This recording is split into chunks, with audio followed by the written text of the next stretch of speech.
Hello everyone, my name is Mandi Lynn. I'm the author of the fantasy novels Essence and I Am Mercy and thriller novel She's Not Here, as well as the creator of AuthorTube Academy. And today I am talking about how you can work full-time and also be a quote-unquote full-time author.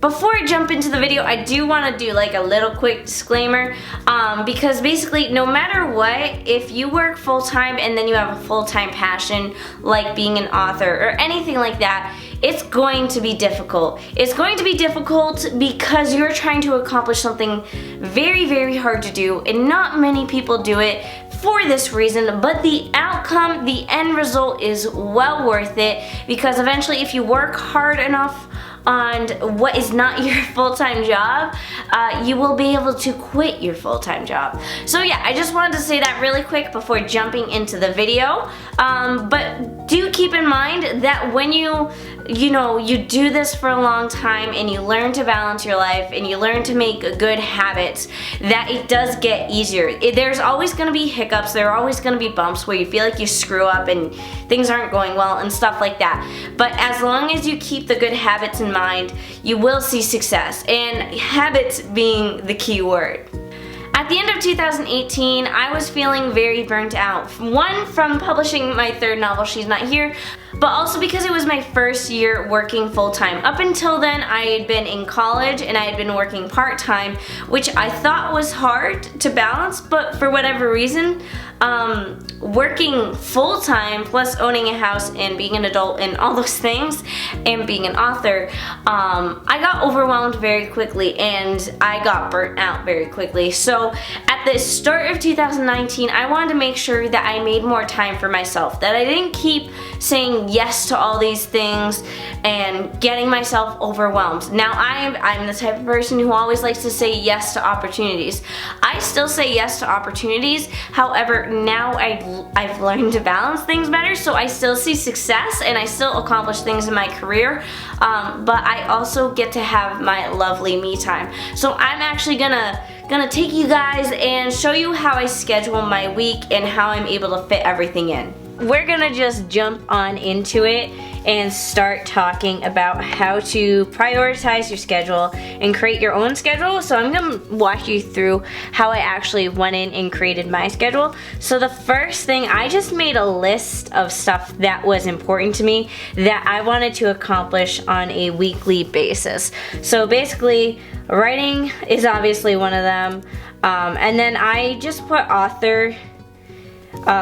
business, author B, because week to week my business changes. I do YouTube videos. I don't work on YouTube videos every week. I believe strongly in just bulking things and doing things in bulk so I don't have to worry about it later. So writing, author, business, and that also includes like anything else. So like I do marketing consultations. That includes doing prep for that. What else do I do? Website stuff, planning for other future stuff. So that's all lumped into that, whereas writing is just writing or editing and stuff like that. I wanted to work out more. I wanted to scrapbook or just have craft time. So I've been trying to finish a quilt for the longest time and I couldn't because I just didn't have time. So I wanted to prioritize that. I'm about to actually finish that quilt because I did prioritize. So now I just have the long-term project of scrapbooking / crafts. And then I wanted like time with friends, so I'm just gonna put that as out, so that means out and about basically. And I wanted time to clean because me and Phil do have our own house, so we no longer have parents to clean up after us. And last but not least, I wanted time to work on my wedding stuff. So me and Phil are indeed getting married, so we have a wedding to plan. And so basically I'm just gonna start working from here, and we're gonna make like this really quick calendar, like a really rough calendar. So I'm just gonna make little columns for the days and hope I have enough space because I'm not really counting. 1, 2, 3, 4, 5, 6, oh, 7, what do you know? Okay, So now we have Sunday, Monday, Tuesday, Wednesday, Thursday, Friday, Saturday. So we have our 7 days of the week, and now we are going to split them into 3 columns. So we have morning. I apologize because my handwriting's really bad. I'm not someone with really cute handwriting. So we have morning, I'm just gonna call this mid, short for midday, and then afternoon. So I would much rather split my day into these 3 forms because it's way easier to plan out a day that way, because I'm not good with planning stuff by the hour unless it's like an appointment that I can't break, like a doctor's appointment, hair appointment, things like that. Otherwise, I just make a to-do list, like I want to do this in the morning and I want to do this in the afternoon. So the first thing you need to put down on your calendar is stuff that you can't control your schedule for. So for me, that is work. I work full-time, so I'm just gonna put work in the midday category, because even though it takes up most of my day, I have the stuff I can do before work and the stuff I can do after work. So next you have to figure out what your things you need to do often are. So my things I need to do often is writing, my author business, and working out. The rest of it is more like once a week stuff. So so on Tuesdays and Thursdays, I actually am lucky enough to work from home.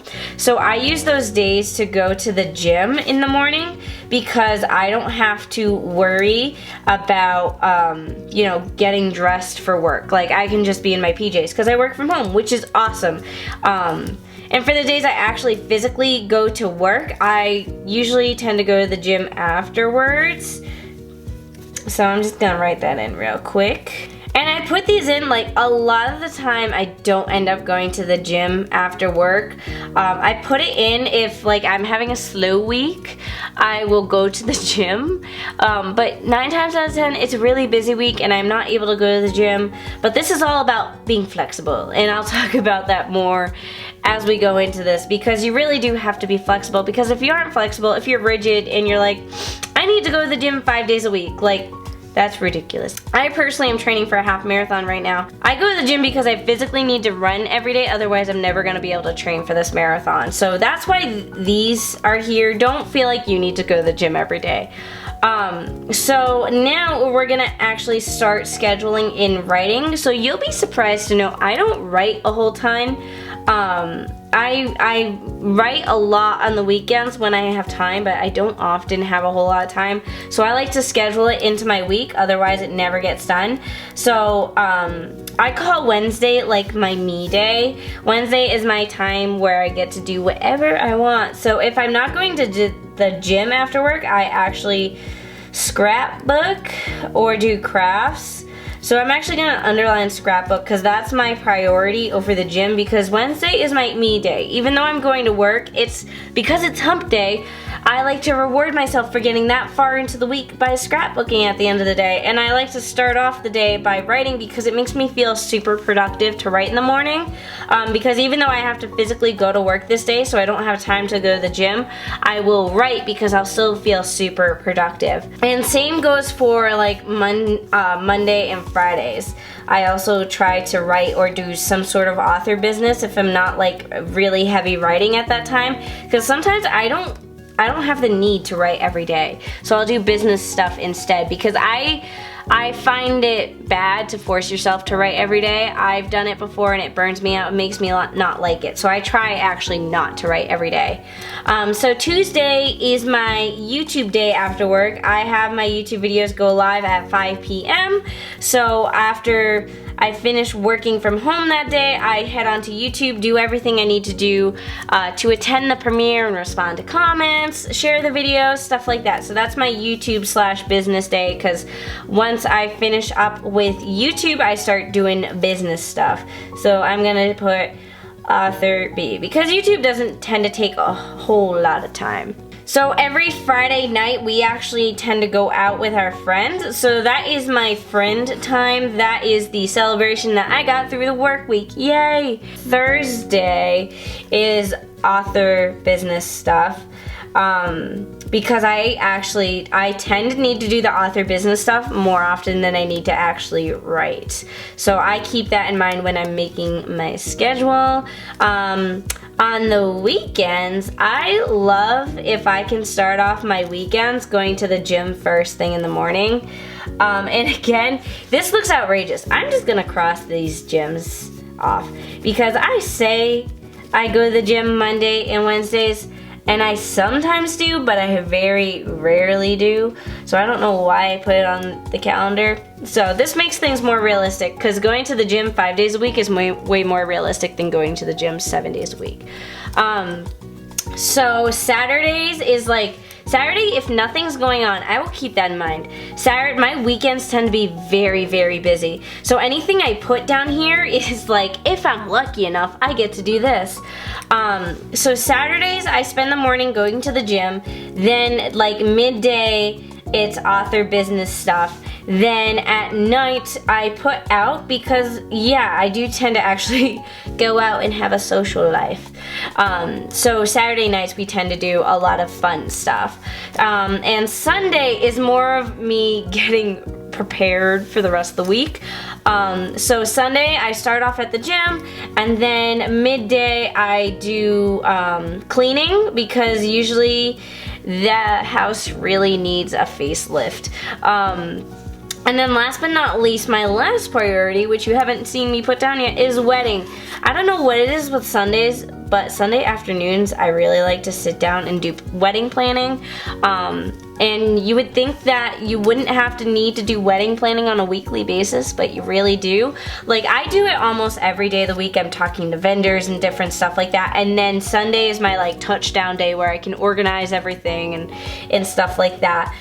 So this will change in probably once the wedding's over. I'll either use this for author business stuff if I'm feeling overwhelmed, or hopefully just more me time where I can just sit back and relax, because I love using Sundays as me time. So the gym for me is me time. Like, other people see the gym as awful and exhausting. I love going to the gym. That's my me time. I turn on Netflix, I work out, I feel rejuvenated when I leave. Even cleaning is me time because I hate having a messy household so much that cleaning brings me joy, and it's really weird.